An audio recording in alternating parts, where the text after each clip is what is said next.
ગબ્બરવાલી પહાડોવાલી અરવલ્લીના ગિરી મથકો વચ્ચે બિરાજમાન માં ગબ્બરવાલી એટલે માં અંબાના પાવન દિવસો, ભાદરવી પૂનમનો મહામેળો. આ મહામેળો વર્ષે આવતો હોય છે અને જ્યારે આ મહામેળો યોજાતો હોય છે ત્યારે બનાસકાંઠામાં એક અલગ પ્રકારની ખુશી જોવા મળતી હોય છે, જેમાં સેવાભાવી સંસ્થાઓ હોય, સેવાભાવી સામાજિક સંગઠનો હોય, અનેક સંગઠનો આ સેવામાં જોડાય છે. ભાદરવી પૂનમના મહામેળામાં લાખો માઈ ભક્તો જ્યારે આવતા હોય છે ત્યારે હાલમાં અમે જ્યાં પહોંચ્યા છીએ આ ડીસા ખાતે રહેતા પીએન માળી ફાઉન્ડેશન એટલે કે પીએન માળી જેઓ વર્ષોથી સેવાકીય પ્રવૃત્તિઓ સાથે જોડાયેલા છે અને સેવા કરવી એ એમનું પરમો ધર્મ છે. આપ જોઈ રહ્યા છો અમે હાલમાં એમના જે કેમ્પ છે પીએન માળી ફાઉન્ડેશન કેમ્પમાં પહોંચ્યા છીએ. તેનો નજારો તમને બતાવવાની કોશિશ કરશું કે અહીંયા રાત્રિ દરમિયાન ગરબાનું આયોજન કરવામાં આવતું હોય છે. અલગ અલગ કલાકારો અહીંયા બોલાવવામાં આવતા હોય છે. અહીંયા પાછળ આરામ કક્ષ બનાવવામાં આવ્યો છે. જે લોકોને અહીંયા આરામ કરવો છે, જે લોકોને અલગ અલગ ટ્રીટમેન્ટ દવાની હોય કે જમવાનો પ્રસાદ લેવાનો હોય, તમામ પ્રકારની સુવિધાઓ અહીંયા કરવામાં આવી છે. અહીંયા માં જગદંબા ખુદ અહીંયા બિરાજમાન છે. એમનું અહીંયા મંદિર, અહીંયા સાંજ સવાર જ્યારે આરતી થતી હોય છે અને આવી આરતીના સમયે અહીંયા લાખો શ્રદ્ધાળુઓ જ્યારે અહીંયા આવે છે એ આ આરતીનો પણ લાભ લે છે. અહીંયા આપણે પીએન માળી ફાઉન્ડેશનના જે પીએન માળી છે એમની સાથે પણ વિશેષ વાતો એ કરવાની છે કે એ વર્ષોથી સેવાકીય પ્રવૃત્તિઓ સાથે જોડાયેલા છે અને સેવાભાવી વ્યક્તિ છે. આપ જોઈ રહ્યા છો લાગે પણ નહીં કે જે આટલા બધા લોકોની સેવા કરતા છે, પરંતુ ઘણા વર્ષોથી જોડાયેલા છે. પહેલા તો તમને સાહેબ ખૂબ ખૂબ અભિનંદન કે સેવાકીય સંગઠન સાથે વર્ષોથી આપ જોડાયેલા છો. ઘણા બધા સેવાકીય પ્રવૃત્તિઓ મને જ્યાં સુધી જાણ છે, મને ખબર જ છે, ખૂબ સેવાભાવી વ્યક્તિ તરીકે આપનું નામ સારું છે. આ જ્યારે આ વખતે પ્રથમવાર આવું વિચાર્યું, પહેલા તમે અહીંયા રિક્ષા અને કોઈ ગાડી કે એનાથી થકી સેવા કરતા હતા લોકોની, હવે આ વખતે કેમ્પનું આયોજન કર્યું છે પીએન માળી ફાઉન્ડેશન વતી. શું અનુભૂતિ થાય છે સેવાકીય પ્રવૃત્તિઓને લઈને? માં અંબાનો દર ભાદરવી પૂનમ બહુ મોટો મહામેળો હોય છે આપણા બનાસકાંઠાની અંદર, ગુજરાતની અંદર. અને ગઈ ફરે અમે બધા જ 3 પાળીની અંદર રિક્ષાઓનું આયોજન કર્યું હતું. તે રિક્ષાવાળાને પણ રોજીરોટી મળી રહે. જે માઈ ભક્તો અંબાજીના દર્શન કરવા આવ્યા હતા, ઉંમરલાયક નાના છોકરાઓ, એમને પાર્કિંગથી લઈને મંદિર સુધી 24 કલાક માટે અમે 3 પાળીમાં રિક્ષાનું આયોજન કર્યું અને 7,500થી વધુ પોલીસ જે ગુજરાતભરમાં માં અંબાના ભક્તો બંદોબસ્તમાં આવે છે એમના માટે અમે વ્યવસ્થા કરીને આ ફરે એવું લાગ્યું કે અચાનક તો ચલો માના દર્શન કરીને કેમ કરીએ, તો આ જે માઈ ભક્તો માના દર્શન માટે પદયાત્રી ખૂબ લાખોની સંખ્યામાં આવે છે, તો અમે લોકો એક આ કેમ્પ બનાવ્યો છે. કોરોના વખતે પણ સાંભળ્યું છે કે પોલીસ જવાનોની સૌથી વધારે બનાસકાંઠા જિલ્લામાં સેવા કરી હોય એક વ્યક્તિ સુધી પહોંચાવો, કારણ કે કોરોના એક એવો માહોલ હતો કે જ્યાં પોતાના પરિવાર સિવાય કોઈનું વિચારવાનું નહોતું. એ વખતે આ જ પોલીસ જવાનો હતા જે આપણા દીકરા દીકરીઓને વિચારતા હતા, ત્યારે તમે પણ તમારા પરિવાર ભૂલીને એ પોલીસ જવાનો વિશે વિચાર્યું હતું. તે સમયે આપને કેવો વિચાર આવ્યો હતો? એ સમયે મેં 25,000થી વધુ રાશન કીટો આપણા કલેક્ટરશ્રીને આપી હતી. તંત્રને બધાને આખા જિલ્લાની અંદર કોઈ ભૂખ્યું ના રહે. જે નાના નાના લોકો કામ કરવાવાળા રોજ કમાવાનો રોજ ખાય એમના માટેની મેં 25,000થી વધુ કીટો આપી હતી. બીજી લહેરની અંદર મેં 380 બોટલ ઓક્સિજનની પ્રથમ અંબાજી આપવાનું ચાલુ કરી દીધું. એટલે મેં કલેક્ટર આનંદ પટેલ સાહેબ હતા ને જે લોકોને તકલીફ પડતી હતી કોરોનામાં, જ્યાં કોઈ બહાર નહોતું નીકળી શકતું, એ ટાઈમે હું એક દિવસ ત્રીજા દિવસે બહાર નીકળ્યો હતો વગર માસ્ક પહેરે, એટલી સેવા કરતી હતી. મા જગદંબાના એવા આશીર્વાદ હતા, કોઈ તકલીફ ના પડી ને મારા પરિવારમાં કોઈને કોરોના ના થયો. સેવા તો એનો આદેશ હોય, એનો હુકમ હતો જ આપણે કાર્ય કરી શકીએ, બાકી આપણાથી કશું થાય નહીં. મા અંબાની કંઈક એટલે જ તો જે આવડું મોટું આયોજન કર્યું છે, આટલી બધી સેવા કરવાનો, એટલે જ આપણને મા ભગવતીએ જ મોકો આપ્યો છે.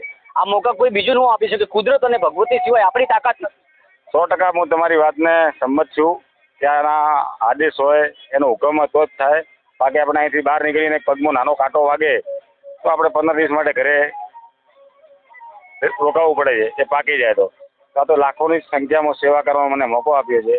તો મા જગદંબાના એક આશીર્વાદ છે મારી ઉપર, ને મને જે મારી ભક્તો આવે છે એ મારી સેવાનો લાભ લે, એ જ મારો મા અંબાને પ્રાર્થના છે.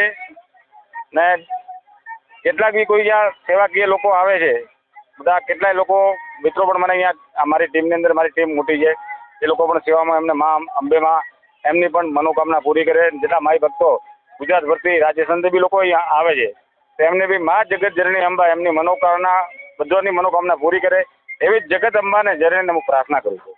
પિયનભાઈ, બનાસકાંઠાનો વિસ્તાર છે, જગત જનની આપણા બનાસકાંઠામાં બિરાજમાન છે. આપણા માટે બહુ મોટું ગૌરવ છે, કારણ કે આદ્ય શક્તિ છે.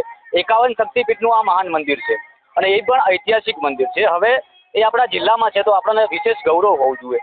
આપણા જિલ્લામાં દેશ વિદેશથી લાખો શ્રદ્ધાળુઓ અહીંયા આવીને પોતાનું શીશ ઝુકાવે છે. માના કેવા આશીર્વાદ રહેતા હોય? માના ખૂબ જ આશીર્વાદ હોય છે તો જ આટલી લાખોની સંખ્યામાં શ્રદ્ધા છે, પબ્લિક આવતી છે.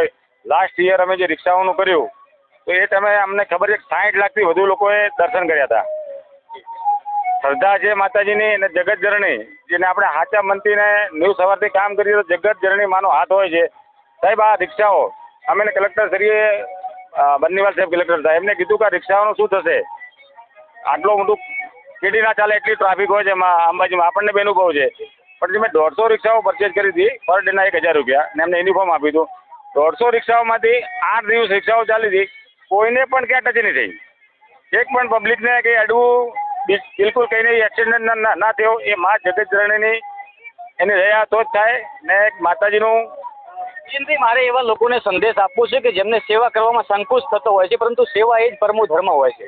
હવે જ્યારે આપ વર્ષોથી સેવાકીય પ્રવૃત્તિઓ જ સાથે જોડાયેલા છો, અનુભૂતિ શું થાય છે આપણે બીજા લોકોને સમજાવવું છે.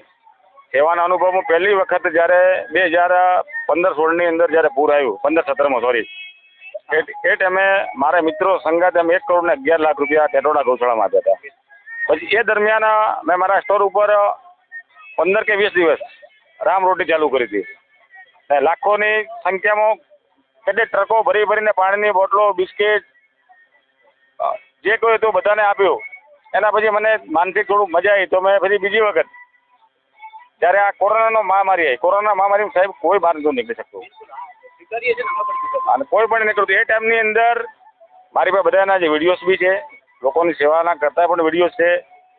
ત્યાં આ જિલ્લાની અંદર જ બનાસકાંઠાની અંદર સોરી આ તાલુકાના અંદર જ બી દાતા તાલુકામાં કેટલા જ લોકોને મેં રાશન કીટો આપી હતી. પછી ઇકમાલગઢ, અમીરગઢ ત્યાં રાશન કીટો કે લોકોને જમવાની એવી તકલીફ હતી, એ લોકો એવા ખુશ થયા હતા કે ભાઈ કોઈ જગ્યાથી કંઈ મળતું નથી. તો અમે રાશન કીટો એ ટાઈમની અંદર 5 કિલો લોટ,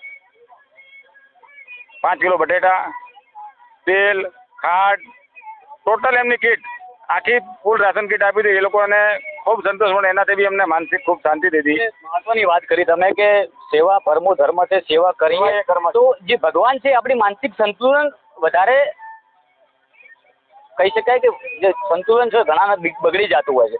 પણ ક્યારે બગડે કે તમારા અંદર વિચારો જેવા હોય, પરંતુ સેવા થકી જ્યારે તમે આ તમારા વિચારો પ્રગટ કરી રહ્યા છો ત્યારે એ માનસિક સંતુલન ભગવાન તમારું ડબલ તાકાત વધારે છે. એટલે એ તાકાત માં ભગવતી અને કુદરતે વધારી છે. લોકોના હજુ પણ ભવિષ્યમાં આવનારા સમયમાં પણ આવી જ રીતે આપ સેવા કરતા રહો એવી અમે પણ તમારી માતાજી પાસે દુઆ માંગીએ છીએ. પિયનભાઈને માતાજી સ્વસ્થ રાખે. થેન્ક યુ, આપનો ખૂબ ખૂબ આભાર. અને આપણે કંઈક સારું કામ કરતા હોઈએ છીએ એટલે અમે ખૂબ ઉપાધિઓ આવે છે. મારો ખૂબ જ અનુભવ છે, મને મારી આટલી ઉંમરની અંદર મને એટલા અનુભવ છે કે લાખો અનુભવ છે. પિયનભાઈ, રોકવાની કોશિશ કરી. જે માણસ કડવા અનુભવથી કઢાય છે ને એના પછી જે જીવનમાં અનુભૂતિ થાય છે ને ત્યારે જ આ બધું આવું બધું કરી શકે છે. આ તાકાત એ વ્યક્તિમાં જ આવે છે, આ તાકાત બધા વ્યક્તિઓમાં નથી હોતી. હું એ જ કહેવા માંગુ છું આપણને કે તો છતાં હિંમત નહીં હારતા, લડીએ છીએ માતાજીની દયાથી એને પાર પડે છે. અને આ જગદંબા જ પાર પડાવે છે, એનાથી વિશેષ તો દુનિયામાં કંઈ છે નહીં. આ જગત જનની માતા છે ને આપણે અહીંથી ઘણી નહીં, આપણે કાલ સવારે આપણને કોઈક માણસ મળ્યો હતો ને આજે એને એટેક આવીને મરી ગયો, આનો અત્યારે એક્સિડન્ટ થઈને મરી ગયો.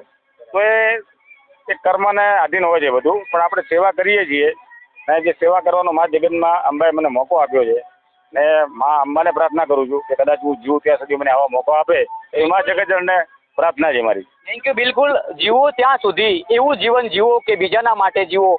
તમારું જીવન બીજાના માટે કંઈક પ્રેરણા બને, તમારું જીવન બીજાના માટે કંઈક નવું ઘડતર બને, તમારું જીવન બીજાના માટે કંઈક નવી પ્રેરણા, નવી જાગૃતિ લઈને આવે, તમારું જીવન જોઈને બીજો પ્રેરિત બને અને એ પણ નવું જીવન જીવતા શીખે અને બીજા માટે જીવતા શીખે. એ જ પ્રવીણભાઈ પિયનભાઈ માળીએ શીખવાડ્યું છે તમને. અને આજે અમે તેમના જે કેમ્પ છે પિયન માળી ફાઉન્ડેશન, અહીંયા અંબાજી હાઈવે ઉપર આ કેમ્પ રાખવામાં આવ્યો છે. લાખો શ્રદ્ધાળુઓ અહીંયા પોતાની સેવાનો લાભ લે છે. વર્ષો સુધી સેવાકીય પ્રવૃત્તિઓ સાથે મેં જેમ કહ્યું કોરોનાની મહામારીથી લઈને આજ દિવસ સુધી એક પણ દિવસ એવો નથી કે પીએન માળી દ્વારા કોઈ સેવાકીય કાર્ય ન થયું હોય. એટલે આ જ એમની માનવતા બતાવે છે અને જેમના અંદર માનવતા છે એમને કુદરત ખોબલે ખોબલે આપે છે અને ભવિષ્યમાં પણ અમે પણ અમારા થકી પ્રાર્થના કુદરતને અને મા જગદંબા ભવાનીને કરશું કે સ્વચ્છ રાખે અમારા પીએનભાઈને. આવનારા સમયમાં અનેક લોકોની સેવા કરવાની બાકી છે. નમસ્કાર. Thank you.